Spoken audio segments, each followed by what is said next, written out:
আমাদের অনন্য স্টোরি সকল প্রকার পার্ট গল্প দেখতে আমাদের চ্যানেলটি সাবস্ক্রাইব করে পাশে থাকা বেল আইকনটিতে ক্লিক করে অল নোটিফিকেশন অন করে দিন। সুর, আমার সুর, আমাকে ছেড়ে আর যাস না কলিজা। তুই ফিরে এসেছিস, আমরা দূরে কোথাও চলে যাব, কেমন? তোকে আর কষ্ট পেতে দিব না। মিসবাহ হাত ছাড়িয়ে সরে আসে সুরার থেকে।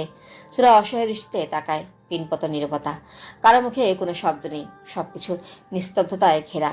সুরা আষ্টেপৃষ্টে জড়িয়ে থাকা আগন্তুক ব্যক্তিটিকে সর্বশক্তি দিয়ে ধাক্কা দেয়। নিজের জামা কাপড় ঝাড়তে শুরু করে। দেখে মনে হবে ওর গায়ে কেউ ময়লা লাগিয়ে দিয়েছে। সুরা এলোমেলো হয়ে ওঠে। প্রিয়া আগলে নেয় সুরাকে, বলে, সুর, কি হয়েছে? এমন করছিস কেন? তুই বুঝতে পারছিস না পিউ, আমার সারা শরীরে ময়লা লেগে আছে। ওই লোকটা আমায় ক্যারোট শুয়েছে। ইস, ছি, দুর্গন্ধ বের হচ্ছে আমার শরীর থেকে। পিয়াস এক দৃষ্টে তাকিয়ে আছে সুরার দিকে। এখানে দাঁড়িয়ে থাকা রমণীটি কি তার সুরা? না, তার সুরা তো তাকে ভালোবাসে। তাহলে এই রমণীকে এত অপরিচিত লাগছে কেন তার কাছে? পিয়াস কিছু বলার জন্য উদ্যত হতেই সুরা লুটিয়ে পড়ে মেঝেতে। সবাই ছুটে আসে সুরার কাছে। নিহারিকা শিকদার মেয়ের অবস্থা দেখে ডুকরে কেটে ওঠে। পিয়াস সুরার দিকে এগিয়ে গেলে নুহাস পিয়াসের চোয়াল বরাবর ঘুষি মেরে দেয়। চেঁচিয়ে বলে, দূরে যা তুই।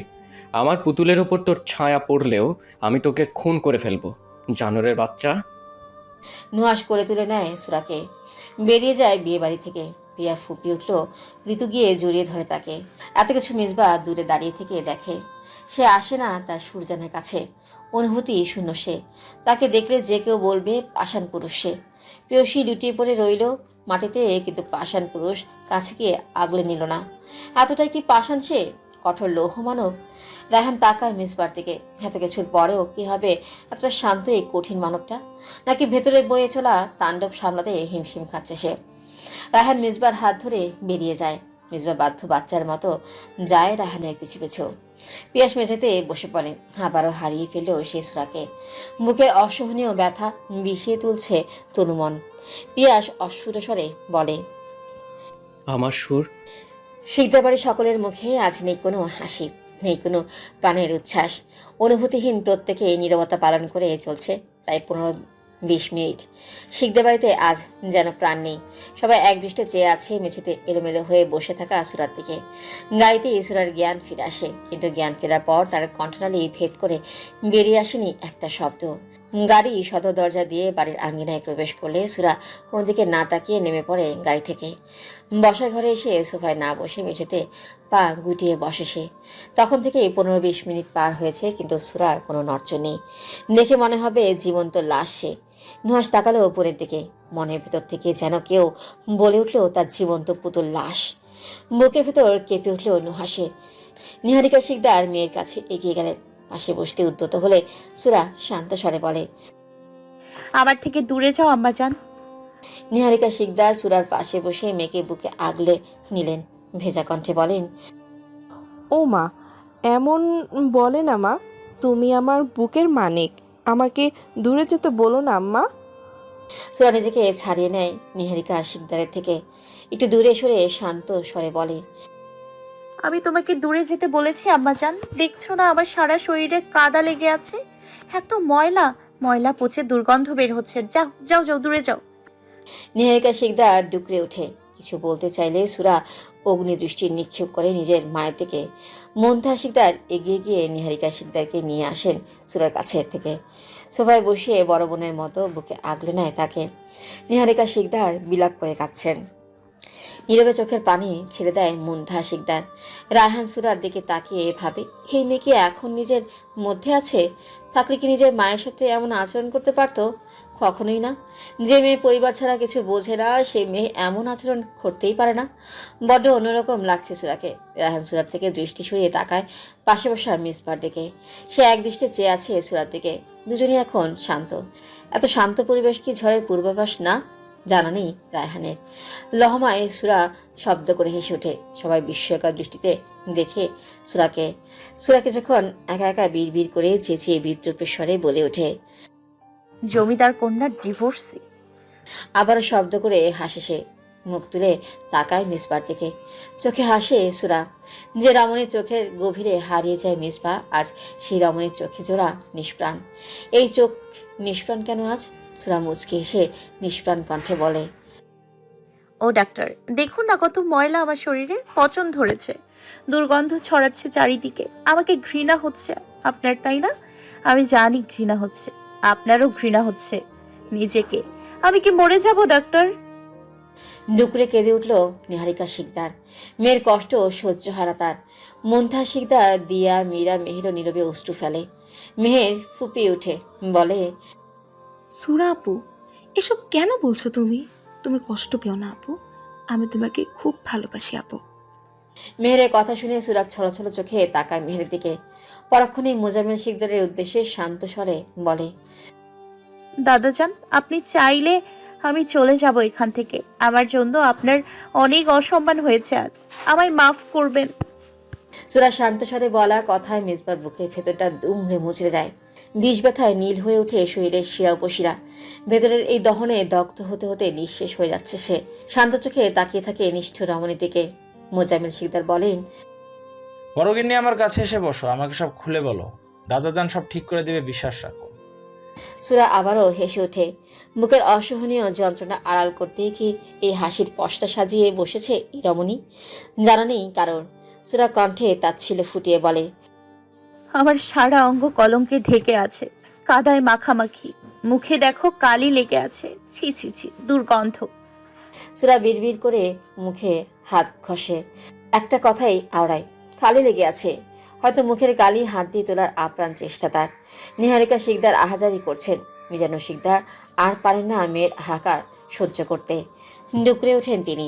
মোজাম্মেল শিকদার পায়ের কাছে বসে তার হাঁটুতে মাথা রেখে ভেজা কণ্ঠে বলেন, আব্বাজান, আমার মেয়েটাকে বাঁচান। আমি বাবা হয়ে পারিনি আমার মেয়েকে কষ্ট সহ্য করতে। আমাকে ক্ষমা করে দিন। আমার পাপের শাস্তি কি আমার মেয়ে পাচ্ছে? আমার বুকটা ফাঁকা ফাঁকা লাগছে আব্বাজান। এতক্ষণ ধরে রাখা অশ্রু মোজাম্মেল শিকদার আর ধরে রাখতে পারেন না। সন্তানের কোনো কষ্ট বাবা মা সহ্য করতে পারেন না। মোজাম্মেল শিকদার অতি আদরের ছোট ছেলের মাথায় হাত রাখেন। শিকদার বাড়ির প্রত্যেকের আজ মন কাঁদছে, হৃদয়ে রক্তক্ষরণ হচ্ছে। পঞ্চপাণ্ডবের 4 জনের আজ বেহাল দশা। একে অপরে সামান্য কষ্ট যাদের সহ্য হয় না, তারা কি করে পারবে প্রাণপ্রিয় বান্ধবীর হৃদয় নিংড়ানো হাহাকার সহ্য করতে? প্রত্যেকের কঠোর ব্যক্তিত্ব আজ ভেঙে চুরমার হয়ে গেছে। ছেলেদের নাকি কাঁদতে নেই, তাহলে শিকদার বাড়ির প্রত্যেক পুরুষের চোখ আজ অশ্রুসিক্ত কেন? অনিল বুঝি আজ ভারী হয়ে উঠছে। এত কিছুর মধ্যেও শুধুমাত্র নিজের ব্যক্তিত্ব ধরে রেখেছে এক কঠোর মানব। শান্ত অবিচল চোখে তাকিয়ে আছে তার প্রাণ ভোমরার দিকে। ব্যক্তিত্বের বাইরে কিছু করতে সে নারাজ। ভেতরে উচাটন মন বোঝাতে চায় না সে। মাহমুদ শিকদার ভাইয়ের পাশে মেঝেতে বসে কাঁধে হাত রাখেন। ডুকরে উঠেন মিজানুর শিকদার। মোজাম্মেল শিকদার ভেজা কণ্ঠে বলেন, মিজানুর, আমার এতটুকু বড়গিন্নির বিয়ে কেন দিয়েছিলে?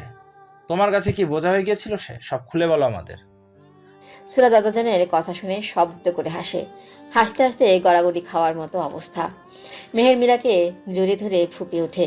সুরাকে দেখে তার ভয় করছে। হাসি থামিয়ে সবার দিকে তাকায় সুরা। সবার কৌতূহলী দৃষ্টি তার দিকেই। দেখে মুচকি হাসে সে।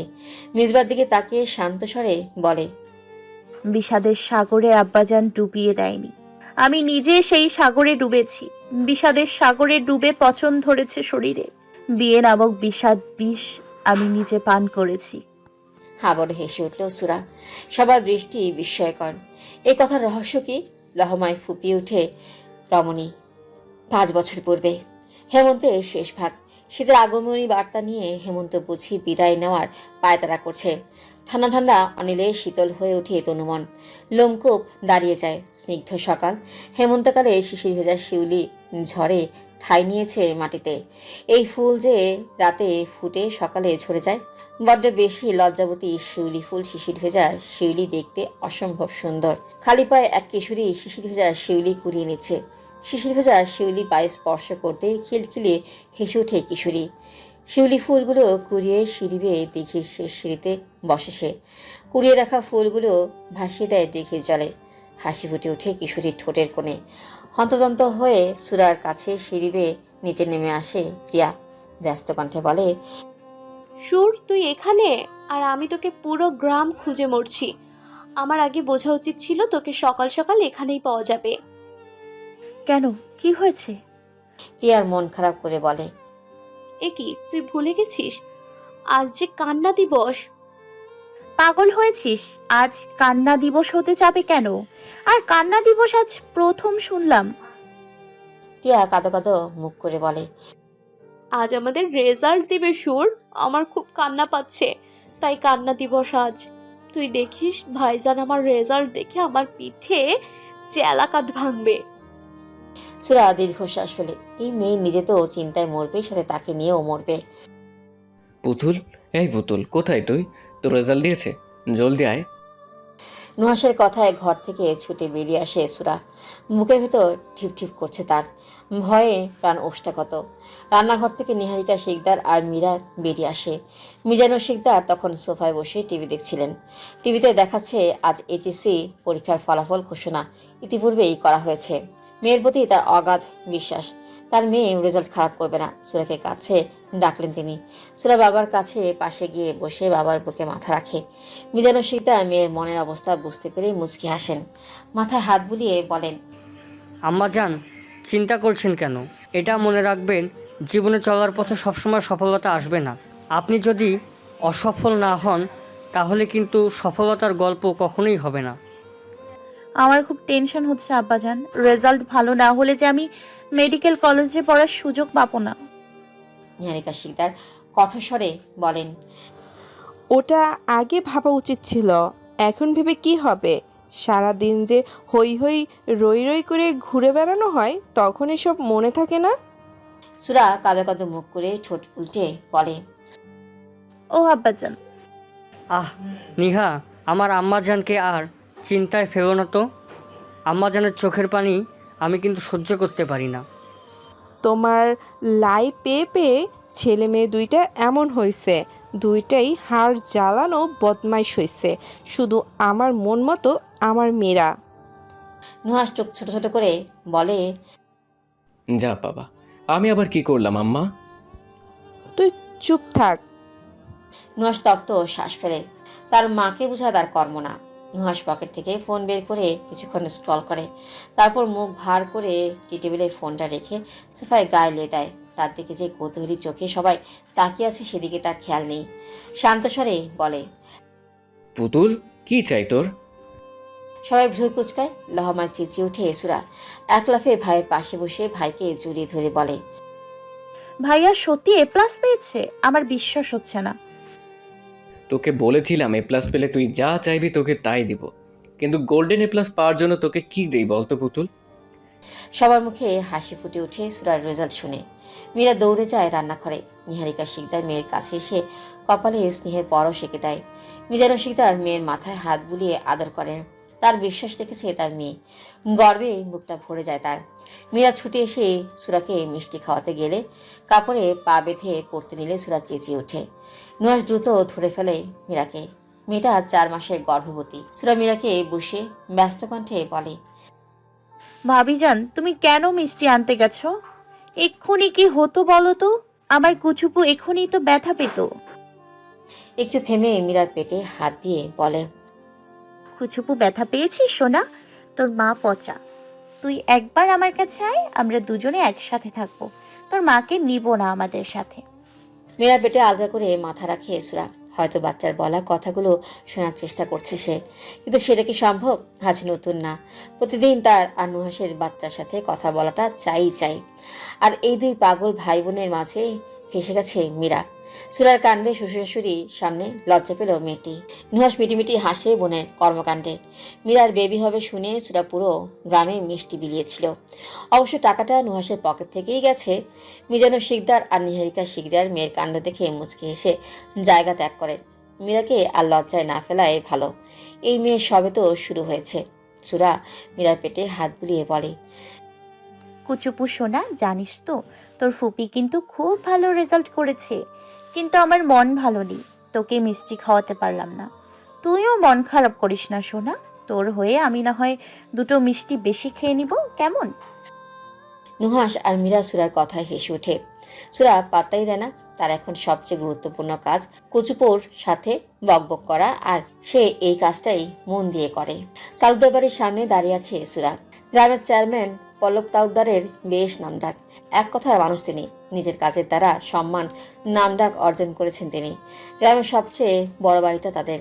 পল্লব তালুকদারের 2 ছেলে মেয়ে, পিয়াস আর প্রিয়া, আর তার ছোট ভাই পলাশ তালুকদারের 2 ছেলে মেয়ে, অন্তু আর অনন্যা। পলাশ তালুকদার আর তার স্ত্রী গাড়ি অ্যাক্সিডেন্টে মারা যায় বছরখানেক আগে। এই বাড়িতে সুরার সবচেয়ে প্রিয় মানুষ হলো প্রিয় বান্ধবী প্রিয়া। ভারী মিষ্টি মেয়ে সে। সুরা মিষ্টির প্যাকেট হাতে নিয়ে তালুকদার বাড়ির সদর দরজা দিয়ে ভেতরে ঢুকে। তার রেজাল্ট ভালো হয়, নুহাস পুরো গ্রামের মানুষকে মিষ্টি মুখ করার জন্য মিষ্টি নিয়ে এসেছে। ভাইয়ের পাগলামি দেখে মনে মনে হাসে সুরা। ভেতরে ঢুকতেই প্রিয়া ছুটে এসে জড়িয়ে ধরে সুরাকে, গদগদ হয়ে বলে, সুর, তোকে না একটা চুমু খেতে ইচ্ছে করছে আমার। কত ভালো রেজাল্ট হয়েছে তোর। তোকে কে বললো আমার রেজাল্টের কথা? বড় ভাইয়া বলেছে। অন্ত ভাই আছে বাড়িতে? অভিনন্দন সুরা। ঘর থেকে বেরিয়ে অন্ত সুরার উদ্দেশ্যে বলে। সুরা তাকায় অন্তের দিকে। নুহাসের পরে এই লোকটাকে সে বড় ভাইয়ের মতো ভালোবাসে, সম্মান করে। অন্ত যে তাকে নিজের বোনের মতো স্নেহ করে।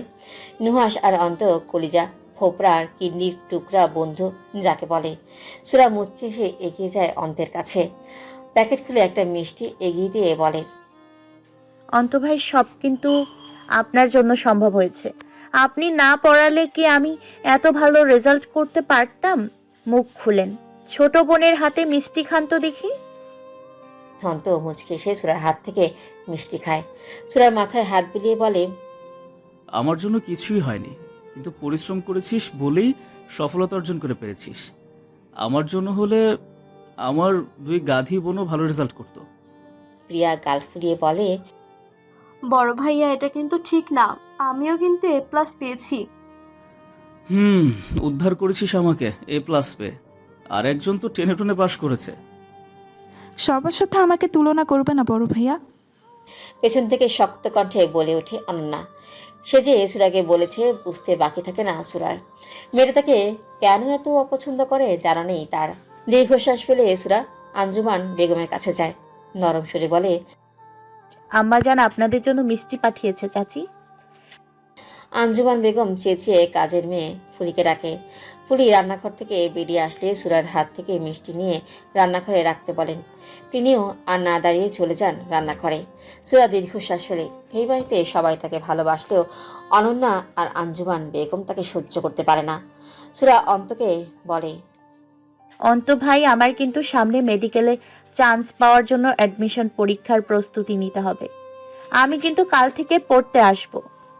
আচ্ছা, আসিস। আর প্রিয়া, তুইও কাল থেকেই বই নিয়ে বসবি আমার কাছে। প্রিয়া কাঁদো কাঁদো মুখ করে বসে পড়ে সোফায়। আবারও পড়া লাগবে। প্রিয়ার মুখ দেখে হেসে উঠে অন্ত আর সুরা। এতক্ষণ নীরব দর্শকের ন্যায় বসে সবকিছু দেখছিল এক সুদর্শন যুবক। সোফা ছেড়ে উঠে টি টেবিলে রাখা ফুলদানিটা হাতে নিয়ে ছুঁড়ে মারল দেয়ালে। লহামায় কেঁপে উঠল উপস্থিত সকলে। কাউকে কিছু না বলে হনহন করে বেরিয়ে গেল সে। সুরা অপলক তাকিয়ে থাকে তার যাওয়ার দিকে। দিবাকর পশ্চিম আকাশে ঠাঁই নিয়েছে কিছুক্ষণ পূর্বে। তালুকদার বাড়িতে প্রিয়ার সাথে আড্ডা দিতে গিয়ে কখন যে দুপুর গড়িয়ে বিকেল হয়েছে জানা নেই সুরার। গ্রামের মেঠোপথ ধরে হেলতে দুলতে বাড়ির দিকে যাচ্ছে সুরা। কিশোরী মন আজ বেশ ফুরফুরে। স্বপ্নের দিকে আরো এক ধাপ এগিয়ে গেল সুরা। বিলের রাস্তা পার হয়ে কাঁচা রাস্তায় উঠতেই পিয়াসের কথায় হকচকিয়ে যায় সুরা।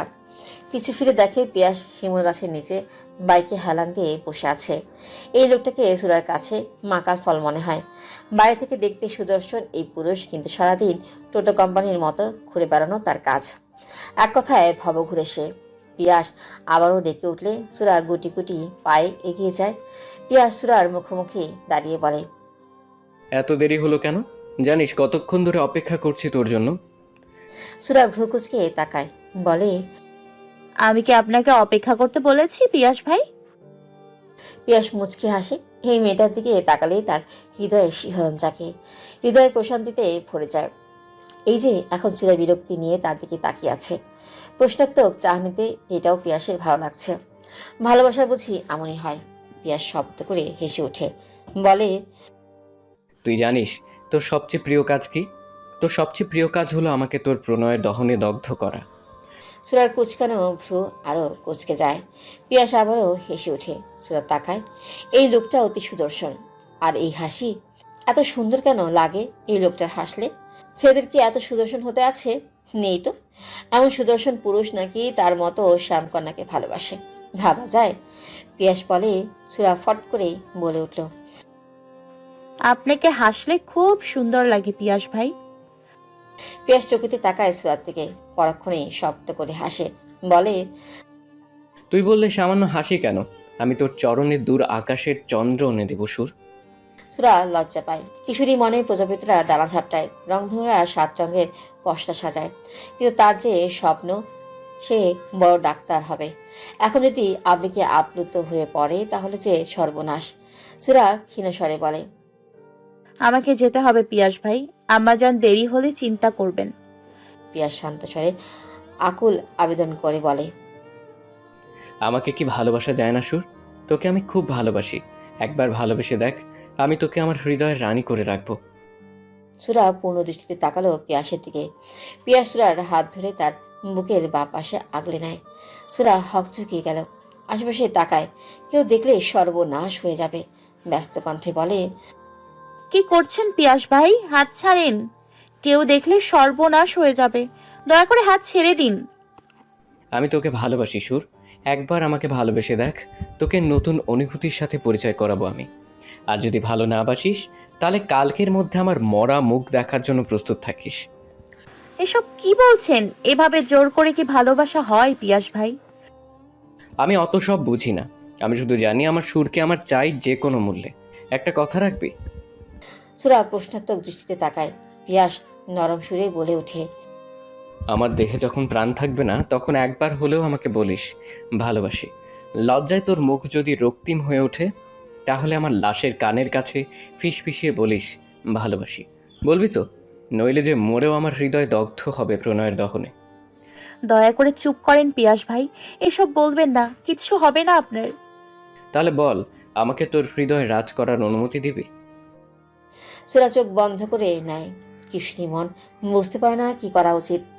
এই মানুষটা যে তাকে ভালোবাসে, আর যদি সত্যি সত্যি কিছু করে বসে এই পাগল প্রেমিক। সুরার মন থমকে যায়, কেঁপে ওঠে, এক নিঃশ্বাসে বলে, দিলাম অনুমতি। পিয়াস চমকে ওঠে। বিশ্ব জয় করা প্রশান্তিময় হাসি ফুটে ওঠে তার মুখে। সুরার ললাটে আলতো করে ঠোঁটে পরশ এঁকে দেয় সে। সুরার বুঝি শ্বাস বন্ধ হওয়ার জোগাড়। প্রথম কোনো পরপুরুষের ছোঁয়ায় কিশোরীর মন নেতিয়ে পড়ে। পিয়াসের মুখশ্রীতে উজ্জ্বলতা বিরাজমান। তার যে নিজেকে পাগল পাগল লাগছে। বলে, আজ থেকে তুই শুধু আমার সুর, শুধুই আমার। সময় চলছে নিজ গতিতে। সামনে সুরার মেডিকেল অ্যাডমিশন টেস্ট, কিন্তু সেই দিকে আপাতত খেয়াল নেই তার। সে এখন স্বপ্নের জগতের বাসিন্দা। সেখানে সে সংসার সাজায় তার পিয়াস ভাইয়ের সাথে। পিয়াসের সাথে এখন প্রতিদিন রাতে মুঠোফোনে প্রেমালাপ করে এই কিশোরী। কখনো মায়ের ফোন লুকিয়ে তো কখনো বাবার। প্রথম প্রথম প্রেমে পড়ে সব কিছু ভুলে বসে আছে সে। এখন আর ডাক্তার হওয়ার নিয়ে স্বপ্ন দেখার সময় থাকে না তার। এখন শয়নে স্বপ্নে শুধু তার পিয়াস ভাই। কিন্তু সুরা আজও জানে না পিয়াসকে সে ভালোবাসে নাকি কিশোরী মন আবেগের জোয়ারে ভেসে যাচ্ছে। এই সুরা, অঙ্কটা করেছিস? অন্তের কথায় হকচকে যায় সুরা। আকাশের দিক থেকে চোখ সরিয়ে সামনে বসা অন্তের দিকে তাকায়। অন্ত, অনন্যা আর প্রিয়া তার দিকেই তাকিয়ে আছে। সুরা কাচুমাচু করে বলে, আমি এক্ষুনি করে দিচ্ছি অন্ত ভাই। এখন কেন করবি? এটা না তোর হোমওয়ার্ক ছিল? আমি ভুলে গেছি, আর কখনো এমন হবে না অন্ত ভাই। অন্ত কিছুক্ষণ শান্ত দৃষ্টিতে তাকিয়ে থাকে সুরার দিকে। তারপর অনন্যা আর প্রিয়াকে বলে আজ আর পড়াবে না। অনন্যা কিছুক্ষণ চোখ ছোট ছোট করে সুরার দিকে তাকিয়ে থাকে। অন্ত আবার যেতে বললে অনন্যা ভেঙচি কেটে চেয়ার ছেড়ে উঠে চলে যায়। অন্ত প্রিয়ার দিকে তাকিয়ে বলে, তোকে কি আলাদাভাবে যাওয়ার জন্য বলতে হবে? যা এখন। বড় ভাইয়া, তুমি কি সুরাকে মারবে অঙ্ক করেনি বলে?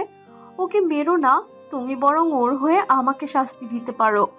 আমাকে 3টা অঙ্ক দিও হোমওয়ার্ক, এর চেয়ে কঠিন শাস্তি আর কি হতে পারে? অন্ত দাঁতের দাঁত চেপে বলে, 3টা অঙ্ক কোনো শাস্তি হলো? অধ্যায় 5-এর সব অঙ্ক কাল তোর হোমওয়ার্ক। এখন যা। প্রিয়া কাঁদো কাঁদো মুখ করে বলে, বড় ভাইয়া 3টে অঙ্ক করতেই তো আমি বুড়ি হয়ে যাব, আর তুমি কি না? আচ্ছা যাও, বান্ধবীর জন্য মেনে নিলাম। এই সুর, চল। তুই যা, ওর সাথে আমার কথা আছে। প্রিয়া কিছু বলার জন্য মুখ খুলতেই অন্ত চোখ রাঙানি দেয়। সুরা মাথা নিচু করে বসে আছে। প্রিয়া আর কিছু না বলে চলে যায়। অন্ত সুরার দিকে তাকিয়ে বলে, সুরা, আমি যে কথাগুলো বলবো আমার কথাগুলো একদম মন দিয়ে শুনবি, কেমন? শুনবি তো? আমাদের সর্বনাশের বয়স কোনটা জানিস? এই কিশোর কিশোরী বয়স। জীবনের সবচেয়ে বড় বড় ভুলগুলো আমরা এই বয়সেই করি। এই বয়সে আমাদের আবেগ বেশি থাকে, অজানা জিনিসের প্রতি আগ্রহ বেশি থাকে। ভালো জিনিসকে মনে হয় ভালো মনে হয়, আর মন্দ জিনিস হলেও মনে জানার আগ্রহ থাকে। আমরা যদি এই বয়স পার করে সামনে এগিয়ে যেতে পারি তাহলে আমরা সফলতা পাবো। আর যদি সামান্য থেকে সামান্য ভুলও করে ফেলি তাহলে বাস্তবতার কাছে তলিয়ে যাব, একদম অতল গহ্বরে ডুবে যাব সমুদ্রে। সেখান থেকে বাঁচার উপায় নেই। অন্ত অনেকক্ষণ কথা বলায় হাঁপিয়ে ওঠে, গলা শুকিয়ে কাট।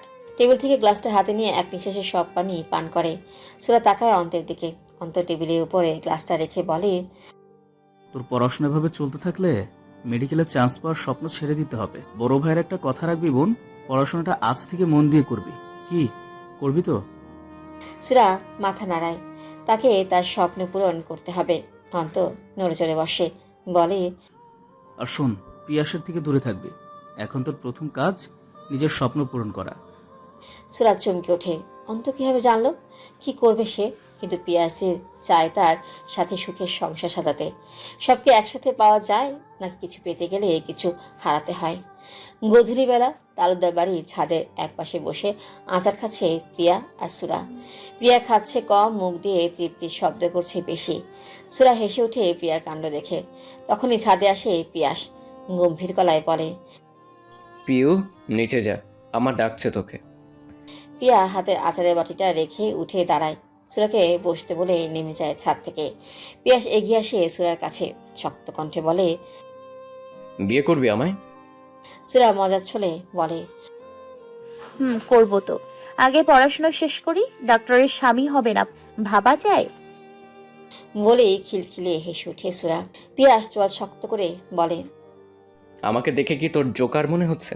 আমি তোকে বিয়ে করতে চাই, আর সেটা এখনই। তুই এখনই আমার সাথে কাজী অফিসে যাবি, বিয়ে করবো আমরা। সুরা বিস্ময়কর দৃষ্টিতে তাকায়, বলে, এসব কি বলছেন পিয়াস ভাই? এখন কেন বিয়ে করব? আমার মা বাবা তাদের না জানিয়ে বিয়ে কেন করব? আর এখন এসব বলার মানে কি? পিয়াস সুরার পাশে বসে, সুরার গালে আলতো করে হাত রেখে বলে, সবাই আমার থেকে তোকে কেড়ে নিতে চায় সুর।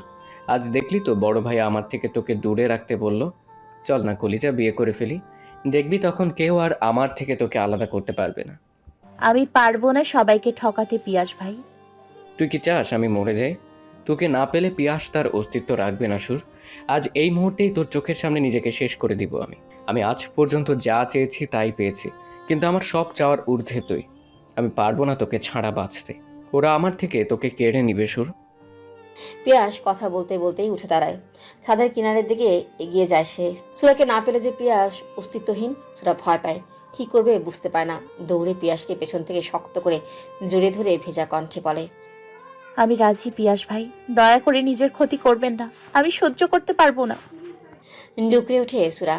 পিয়াসের মুখে তার প্রেয়সীকে জয় করার খুশি অনুভূতি নাকি আবেগের বশে কিশোরী কোন পথে পা দিল জানা না সে। সেই পথ কি ফুল বিছানো ফুলের বাগিচা হবে নাকি কাঁটাযুক্ত বাগিচা?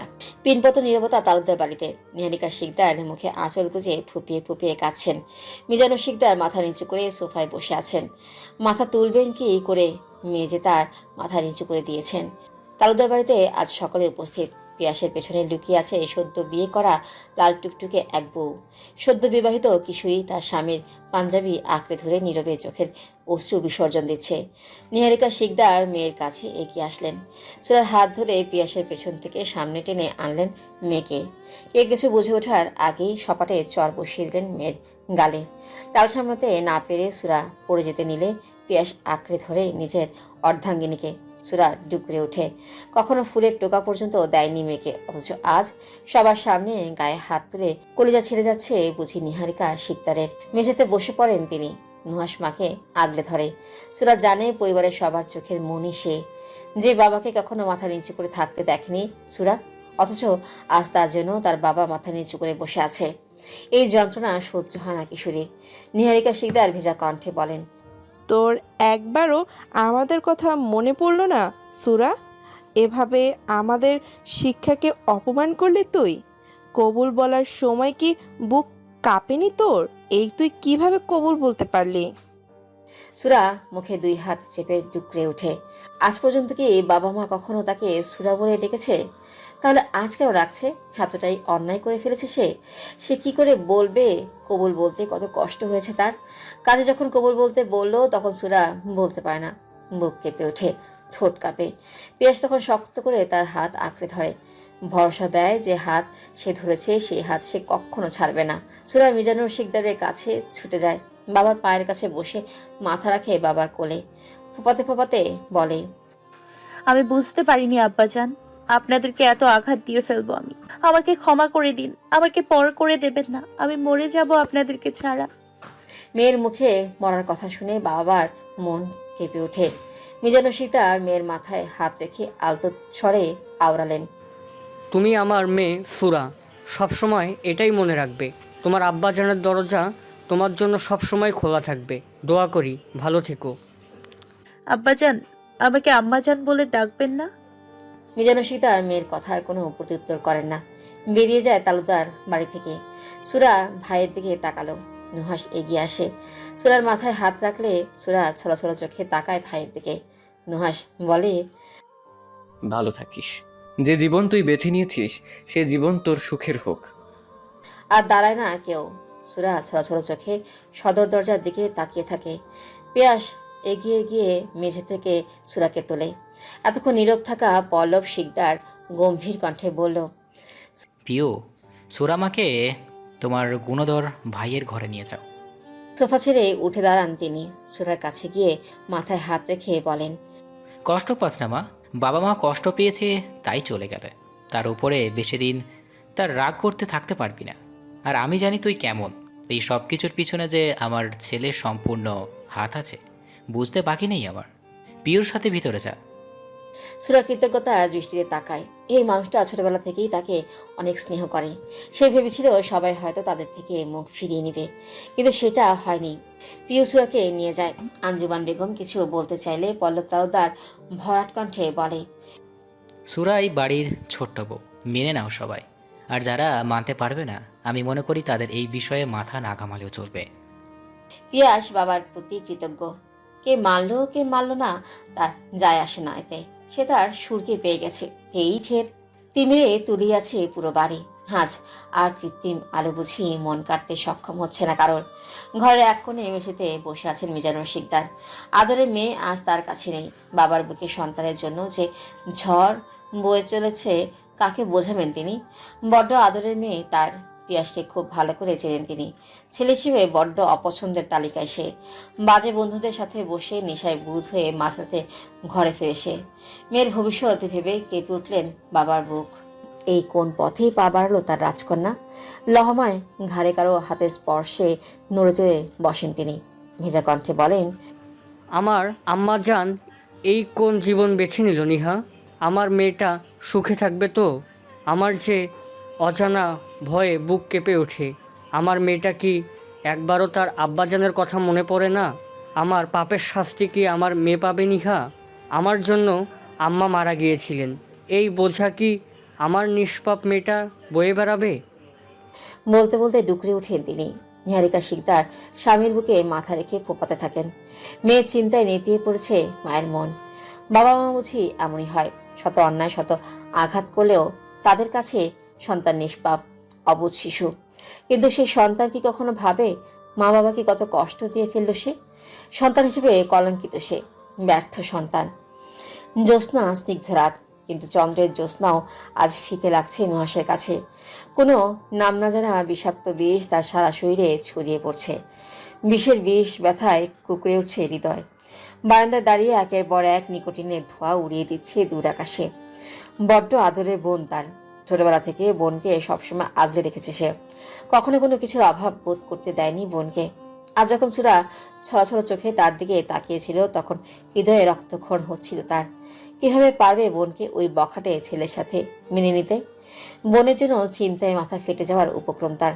সুরা কি সুখে থাকবে? নুহাস আকাশের দিকে তাকিয়ে বিড়বিড় করলো, আমার পুতুলকে ভালো রেখো আল্লাহ। আমার ভাগে লেখা সব সুখ আমার পুতুলকে দিও। আমার পুতুলের জীবনে ফুলের টোকাটাও যেন না পড়ে। বাবা, আমার চোখের অশ্রু আমার পুতুলের জীবনে অভিশাপ হয়ে না, ফুল হয়ে যেন ঝরে। ওষুধ সিক্ত হলো নুহাসের কপল। লহময় কাঁধে কারো হাতের স্পর্শে নড়ে চড়ে উঠল নুহাস। ভেজা কণ্ঠে বলে, এখানে কেন এসেছো মীরা? সিগারেটের ধোঁয়ায় বাবুর ক্ষতি হবে। তুমি ঘরে যাও, আমি আসছি। সুরাকে নিয়ে আসলে না কেন? মেয়েটা ওখানে একা কী করছে? ওরা কি ওকে মেনে নেবে?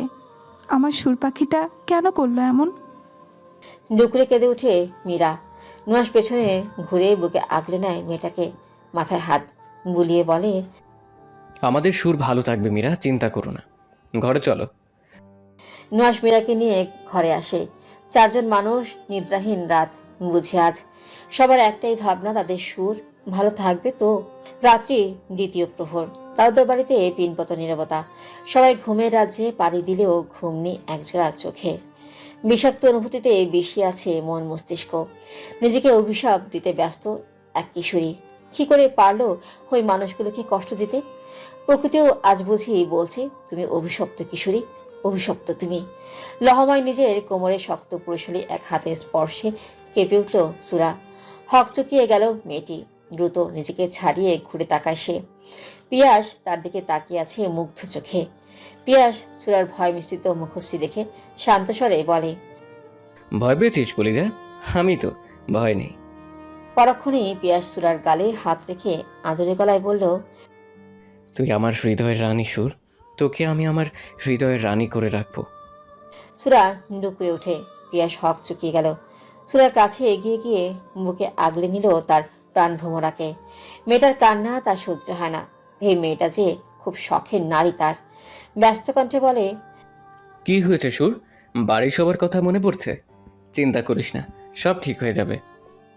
আমি সবাইকে কষ্ট দিয়ে ফেললাম পিয়াস ভাই। ওরা কি আমাকে ক্ষমা করবে? আমি বাড়ি যাব। আমি কিভাবে পারলাম এত বড় অন্যায় করতে? অন্যায় মানে কি বলতে চাইছিস তুই? আমাকে বিয়ে করা তোর কাছে অন্যায় মনে হচ্ছে নাকি আমাকে ভালোবাসা? সুরা তাকায় পিয়াসের দিকে। ভেজা কণ্ঠে বলে, আমাকে দয়া করে ভুল বুঝবেন না পিয়াস ভাই। আমি তো শুধু... কি? সুরা মাথা নিচু করে নেয়। পিয়াসের চোয়াল শক্ত হয়ে ওঠে। শক্ত কণ্ঠে বলে, ভুল বা অন্যায় যাই বলিস না কেন, এই পিয়াস তোকে ভালোবাসে, আর তুই শুধু আমার সুর। তুই আমাকে ভালোবাসিস বা না বাসিস, এটা মনে রাখবি, তুই শুধু আমার। সুরাকে আর কিছু বলার সুযোগ দেয় না পিয়াস। কোলে তুলে নেয় সুরাকে। সুরা পূর্ণ দৃষ্টিতে তাকায় পিয়াসের দিকে। এই মানুষটাকে সে ভালোবাসে কি না জানে না, কিন্তু মানুষটার সান্নিধ্যেও তার ভালো লাগে। এই মানুষটাকে একবার দেখার জন্য মন ছটফট করে। তার হৃদয়াসিক্ত অনুভূতির জোয়ারে ভাসতে তার ভালো লাগে। এই সবই কি ভালোবাসা? তাহলে ভালোবাসে সে? ভালোবাসে পিয়াসকে, কিন্তু মনে পুরুষ কি তার মনের খবর রাখে? কই, তার মন তো বুঝলো না। প্রকৃতি হয়তো এক কিশোরীর মায়ের বলে উঠল, অবুঝ কিশোরী, ভালো লাগা আর ভালোবাসার গভীরতা তুমি বুঝতে পারলে না। বুঝলে হয়তো আবেগে ভেসে যেতে না। সময় বহমান নদীর স্রোতের মতো, কখনো কারোর জন্য অপেক্ষা করে না। অপেক্ষা যে বড্ড পোড়ায়, তাই হয়তো অপেক্ষা করতে নারাজ সে। তাওদের বাড়ির ছাদের এক করে দাঁড়িয়ে আছে সুরা। সুরার বিয়ের আজ 4 মাস পেরিয়েছে। অনেক কিছুই পাল্টে গেছে এই 4 মাসে। সুরা বাড়ির সবাই মেনে নিয়েছে তাদের একমাত্র মেয়েকে দূরে সরিয়ে দিতে পারেনি তারা। সব ঠিক থাকলেও সুরা ঠিক নেই। মেডিকেল ভর্তি পরীক্ষা দিয়েছিল সে আর প্রিয়া। প্রিয়া চান্স পেলেও সুরা চান্স পায়নি। আঞ্জুমান বেগম বলে দিয়েছেন বাড়ির বউদের পড়াশোনা তার পছন্দ না। এইটুকুতে বুঝেছে কিশোরী তার স্বপ্নের ডানা কাটা পড়েছে। কিশোরী বয়সে নেওয়ার সিদ্ধান্ত কখনো সঠিক, হয়তো কখনো ভুল। আর যদি একবার ভুল হয়েই যায়, তাহলে নিজের সর্বস্ব দিয়ে তার মূল্য চুকাতে হয়। দিন শেষে বড্ড একা হয়ে যায় সে। পাশে তাকিয়ে দেখে কোথাও কেউ নেই। খেলার সাথীরা আজ জীবনে কত দূর এগিয়ে গেছে, কিন্তু সেই থমকে আছে একটি ভুলের মাসুল দিতে। সবকিছু থমকে গেছে যেন তার। বিয়ের কিছুদিন পরই একদিন রাতে নেশা করে বাড়ি ফেরে পিয়াস। সুরা সেদিন অনেক কথা শুনিয়ে দেয় তাকে। সুরার রাগ দেখে উল্টো রাগ করে পিয়াস। নেশায় বুঁদ থাকা বৈধ স্বামী তখন কিশোরী সুরার উপর স্বামিত্ব ফলায়। সকালে যখন পিয়াসের ঘুম ভাঙে তখন পাশে সুরার বিক্ষিপ্ত শরীর দেখে টনক নড়ে তার। সুরাকে আগলে নিয়ে অসংখ্যবার ক্ষমা চায় সে। সুরা কিছু বলে না। এটাই কি ভালোবাসা? ভালোবাসা হলে এত যন্ত্রণা কেন এতে? সেদিনের পর থেকে পিয়াস নেশা করা ছেড়ে দেয়। যে জিনিস তার সুরকে কষ্ট দেয় সেই জিনিস তার জীবন থেকে সরিয়ে দিতে সে দ্বিতীয়বার ভাববে না। মা নামক শাশুড়ি তো উঠতে বসতে কথা শোনাতে কার্পণ্য করে না কখনো। বাবা রাজকন্যা কি এত সহজে সংসার গুছিয়ে নিতে পারে? সময় প্রয়োজন, কিন্তু তাকে সময় দিতে নারাজ তারা। সংসার জীবনে এত আঘাত পেতে হবে জানলে কি মা বাবার রাজকন্যা কখনো এই পথে পা বাড়াতো? কিন্তু স্বামীর ভালোবাসায় সব ভুলে যায় কিশোরী। স্বামী নামক ব্যক্তিটা তাকে সবসময় আগলে রাখে। আর কি চাই তার? মন খারাপ আমার বোনের? হঠাৎ পুরুষের এই ভরাট কণ্ঠে হকচকিয়ে গেল সুরা। পেছনে ফিরে দেখে অন্ত দাঁড়িয়ে আছে, পাশেই ঋতু। দুজনের মধ্যে যে কিছু একটা চলছে বেশ বুঝতে পারে সে। অন্তের কথার প্রত্যুত্তর না করে সুরা মুচকি এসে বলল, যেখানেই চোখ যায় দু কপত কপতিকে দেখতে পাই। এটা কি কোনো রোগ ঋতু আপু?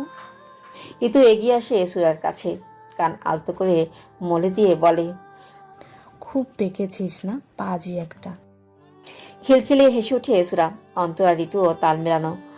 ঋতু হাতে রাখা আইসক্রিমের একটা ছোট্ট কোন সুরার দিকে এগিয়ে দিয়ে বলে, নে ধর, খা দেখি।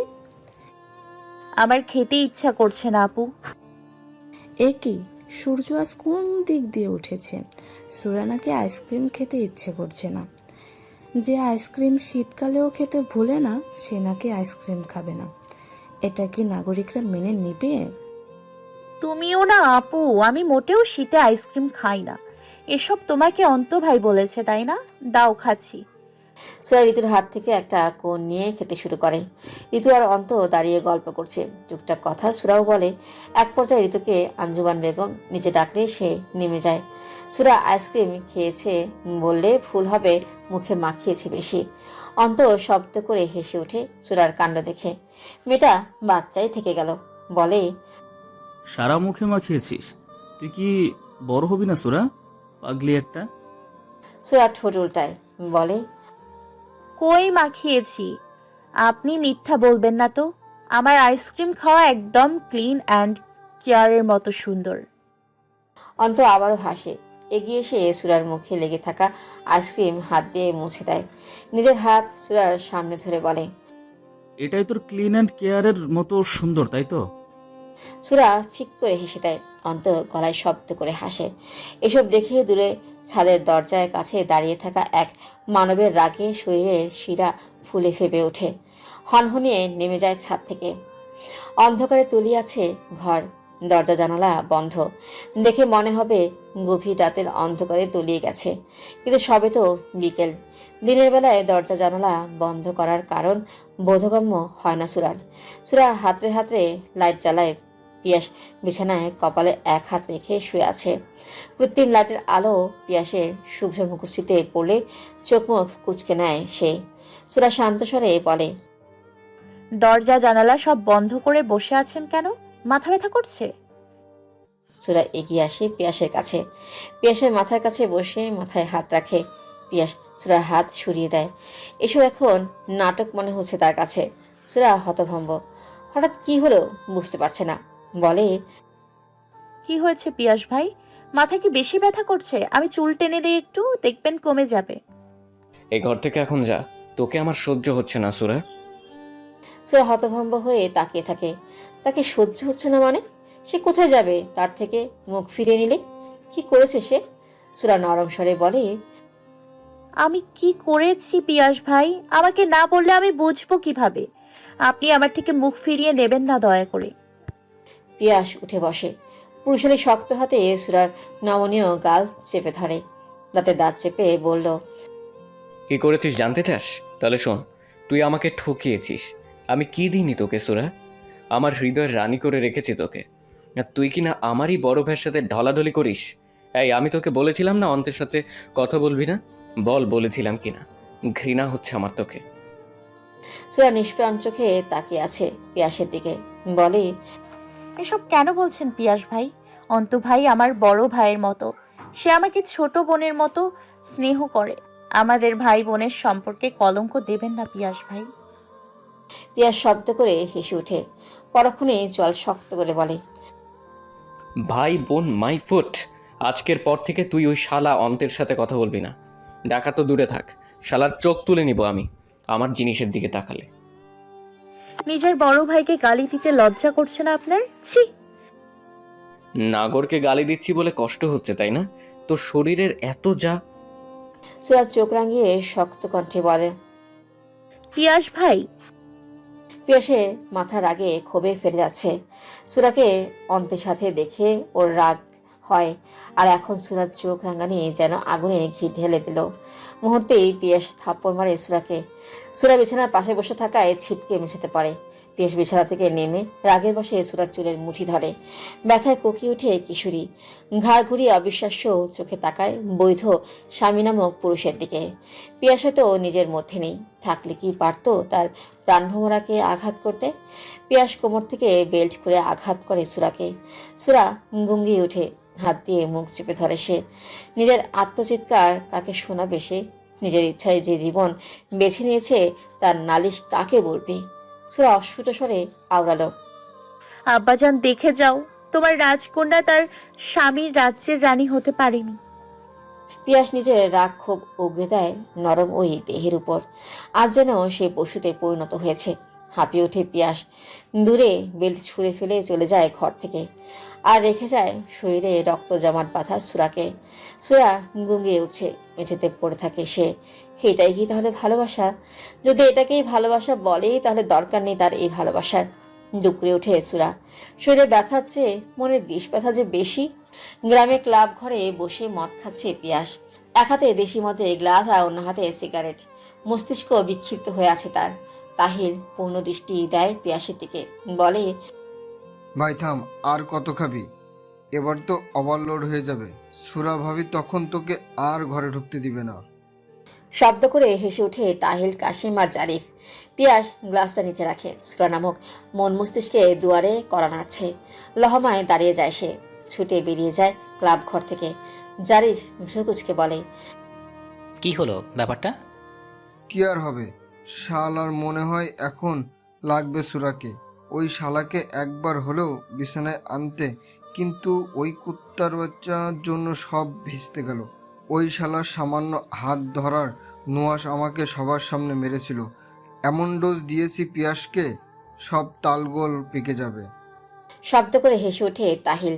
জারিফ আর কাশেম বুঝতে পারে না কি করতে চাইছে তাহিল। পিয়াস কি করবে বুঝতে পারছে না। কিভাবে পারলো সুরাকে আঘাত করতে? নিজেকে খুন করতে ইচ্ছে করছে তার। আজ মাথাটা বেশ ভারী ভারী লাগছে তার। চোখে ঝাপসা দেখছে। কই, বেশি তো খায়নি আজ। পিয়াস নিজের ঘরের দিকে যেতেই একটা হাত আঁকড়ে ধরে তাকে। ঘুরে তাকায় সে। চোখের সামনে ঝাপসা কোনো নারীর অবয়ব দেখে বার কয়েক চোখের পলক ফেলে বোঝার চেষ্টা করে তার সামনে কে।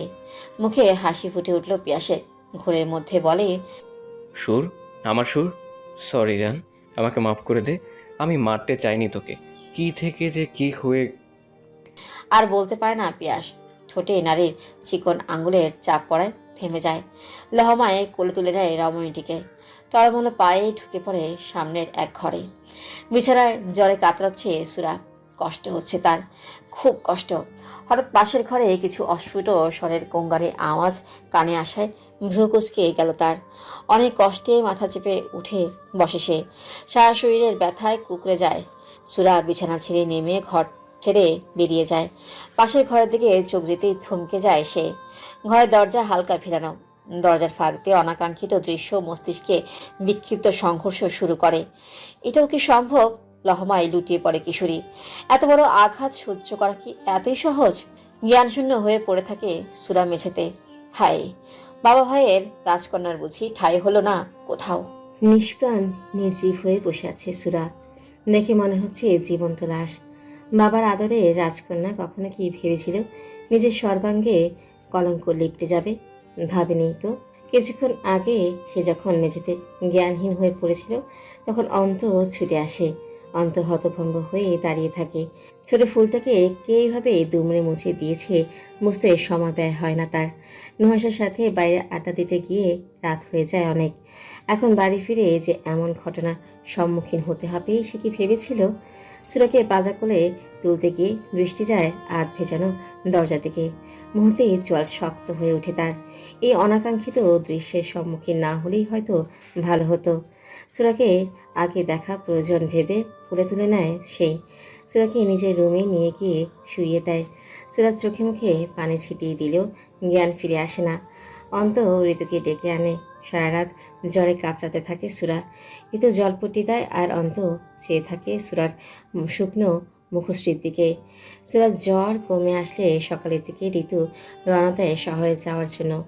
ঋতু আর অন্ত শহরের এক ইউনিভার্সিটিতে কিন্তু আলাদা ডিপার্টমেন্টে পড়াশোনা করছে।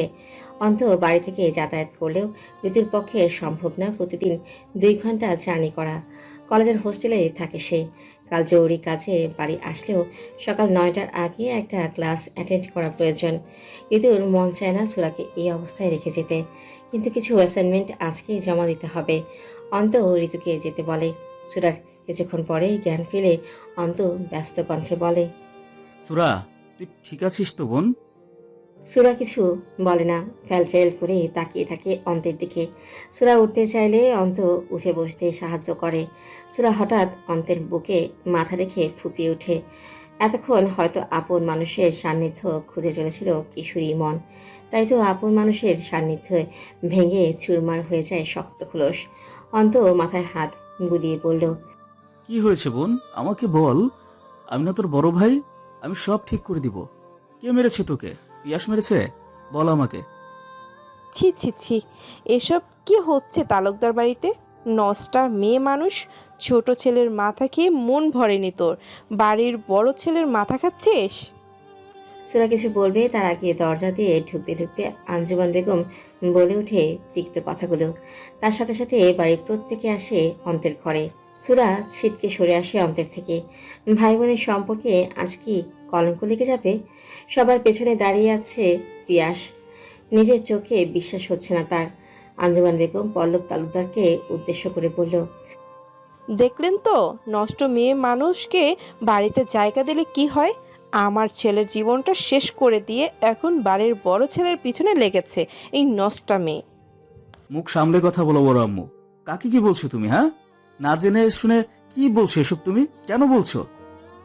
লহমা চোয়াল বরাবর কারো শক্ত হাতে খুশিতে কয়েক কদম পিছিয়ে যায় অন্ত।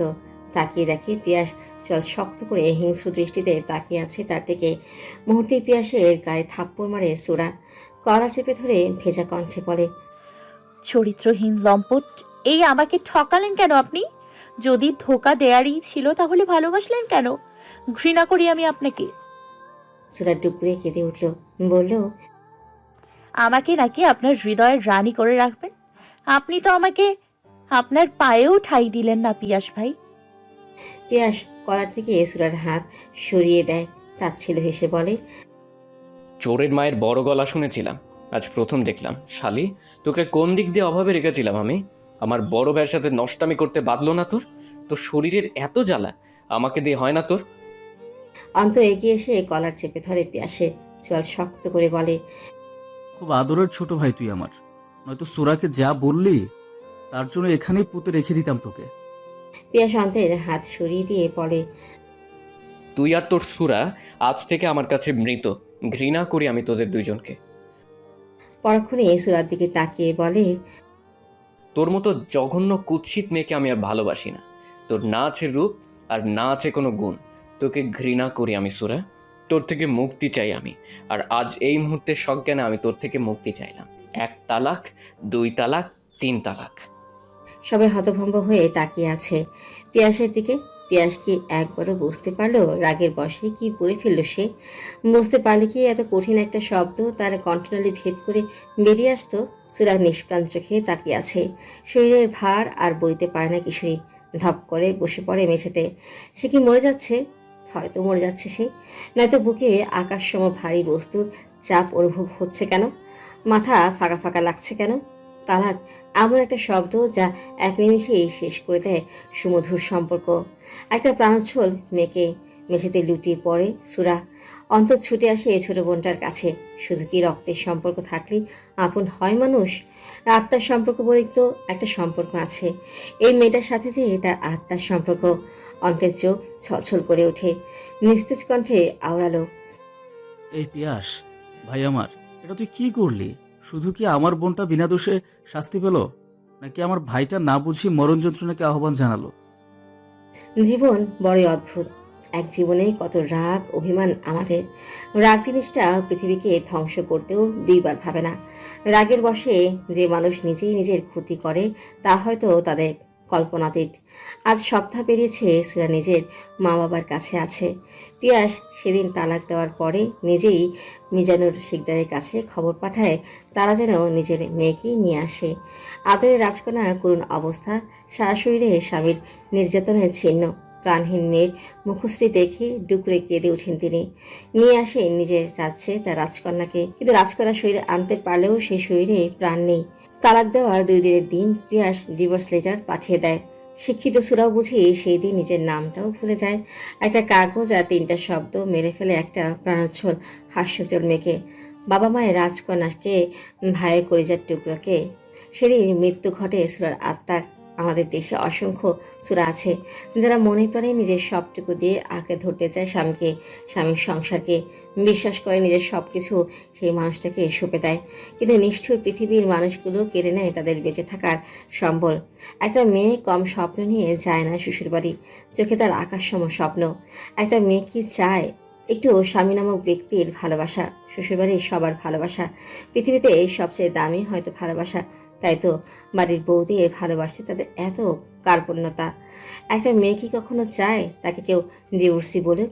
বরং নিজের সব কিছু বিলিয়ে দিয়েও সে আঁকড়ে ধরতে চায় তার স্বামীকে। শত অন্যায়, শত নির্যাতন, শত অবহেলা মেনে নিয়েও সে পড়ে থাকে স্বামীর কাছে একটু ভালোবাসা পাবার আশায়।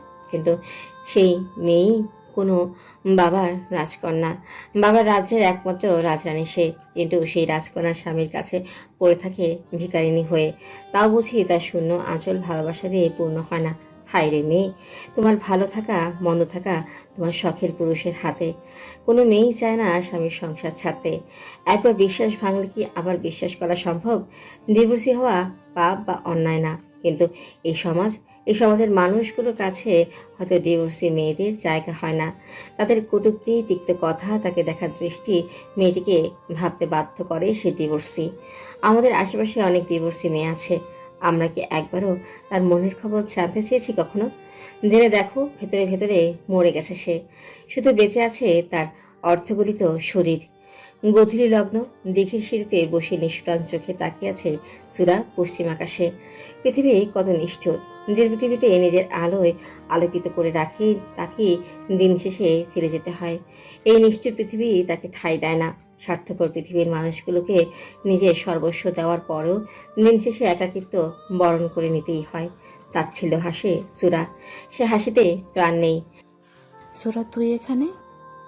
সুরা পেছনে ঘাড় ঘুরিয়ে দেখে মণি দাঁড়িয়ে আছে। সুরা কিছু বলে না, সামনে তাকায়।